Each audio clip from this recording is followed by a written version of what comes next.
Hello friends, welcome back to cook Galattas. இன்றைக்கி நம்ம சேனலில் வெஜிடபிள் பிரியாணி எப்படி பண்ணுறதுன்னு பார்க்கலாம். இந்த பொருட்கள்லாம் வச்சு தான் நம்ம இன்றைக்கி வெஜிடபிள் பிரியாணி பண்ண போகிறோம்.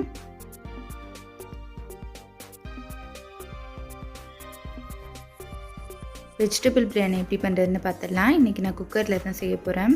குக்கரில் 2 டீஸ்பூன் அளவுக்கு நெய் விட்டுக்கிறேன். இது கூடவே 2 டீஸ்பூன் எண்ணெய். இப்போ நம்ம வச்சுருக்க பட்டை வகைகளை சேர்த்துடலாம். இது கூடவே 3 ஏலக்காவும் சேர்த்துருக்கேன். இப்போ இது கூட 3 பிரியாணி இலை சேர்த்து நல்லா வதக்கி விட்டுடலாம்.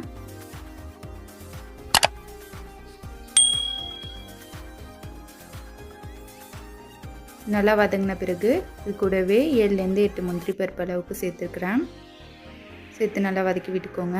முந்திரி பருப்பில் நல்லா வறுப்பட்டோன்னே நம்ம கட் பண்ணி வச்சுருக்க வெங்காயத்தை சேர்த்து நல்லா வதக்கி விட்டுக்கோங்க.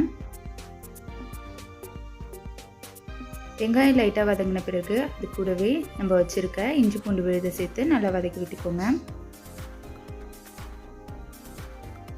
இப்போ இதே மாதிரி ஸ்டேஜில் நம்ம கட் பண்ணி வச்சுருக்க தக்காளியை சேர்த்து நல்லா வதக்கி விட்டுடலாம்.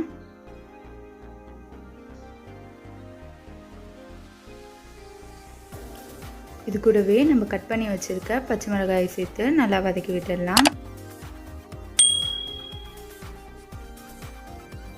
கூடவே ஒரு கொத்து கருவேப்பிலையை இதை மாதிரி சின்ன சின்னதாக கட் பண்ணி சேர்த்துக்கிறேன்.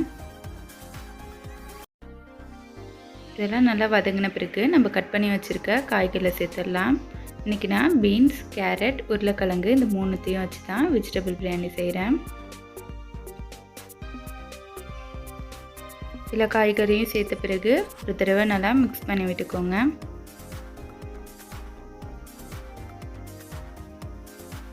இப்போது தேவையான அளவு உப்பு சேர்த்துக்கோங்க. கூடவே 1 டீஸ்பூன் மிளகாய்த்தூள், 1 டீஸ்பூன் பிரியாணி மசாலா, 2 டீஸ்பூன் தயிர் எல்லாத்தையும் சேர்த்து நல்லா மிக்ஸ் பண்ணி விட்டுக்கோங்க.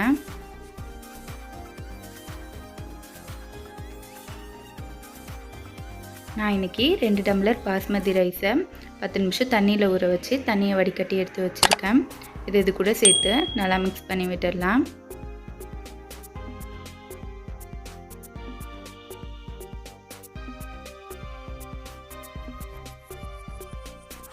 இப்போது 2 டம்ளர் பாஸ்மதி ரைஸ்க்கு 3 டம்ளர் தண்ணி சேர்த்து இது கூடவே ஒரு 2 டீஸ்பூன் அளவுக்கு எலுமிச்சை சாறு சேர்த்து நல்லா மிக்ஸ் பண்ணி விட்டுருங்க. எங்கே பார்த்தாலும் மிக்ஸ் ஆகிற அளவுக்கு. இப்போ குக்கரில் ஒரு விசில் வச்சு எடுத்துருங்க. அவ்வளோதான், நம்மளுக்கு ரொம்பவே டேஸ்டியான வெஜிடபிள் ரைஸ் ரெடி. உங்களுக்கு இந்த வீடியோஸ் பிடிச்சிருந்துச்சுன்னா குக்கு கலாட்டாஸ்க்கு சப்ஸ்கிரைப் பண்ணுங்கள். மறக்காமல் பெல் ஐக்கானை கிளிக் பண்ணுங்கள்.